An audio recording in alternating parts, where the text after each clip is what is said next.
Weight loss recipe pumpkin oats cutlet ಮಾಡೋದು ಹೇಗಂದರೆ, first 100 gram ಓಟ್ಸ್ನ ಡ್ರೈ ರೋಸ್ಟ್ ಮಾಡಿಕೊಂಡು ಗ್ರೈಂಡ್ ಮಾಡ್ಕೊಳ್ಳಿ. ಸ್ವೀಟ್ ಪಂಪ್ಕಿನ್ ಅಂದರೆ ಬೂದ್ಗುಂಬಳಕಾಯಿನ ಬಾಯ್ಲ್ ಮಾಡಿ ಸ್ಮ್ಯಾಶ್ ಮಾಡಿಟ್ಕೊಂಡು ಅದಕ್ಕೆ ಆನಿಯನ್, ಚಿಲ್ಲಿ ಪೌಡರ್, ಧನಿಯಾ ಪೌಡರ್, ಗರಂ ಮಸಾಲ, ಜೀರಾ ಪೌಡರ್, ಪೆಪ್ಪರ್ ಪೌಡರ್, ಟರ್ಮರಿಕ್ ಮತ್ತು ರುಚಿಗೆ ತಕ್ಕಷ್ಟು ಉಪ್ಪು ಹಾಕ್ಕೊಂಡು ಸ್ವಲ್ಪ ಕೊತ್ತಂಬರಿ ಸೊಪ್ಪು ಉದುರಿಸ್ಕೊಂಡು ಮಿಕ್ಸ್ ಮಾಡ್ಕೊಳ್ಳಿ.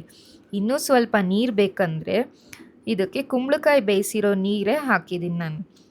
ಸ್ವಲ್ಪನೂ ಎಣ್ಣೆ ಅಂತೂ ಬಳಸಿಲ್ಲ ಇದರಲ್ಲಿ.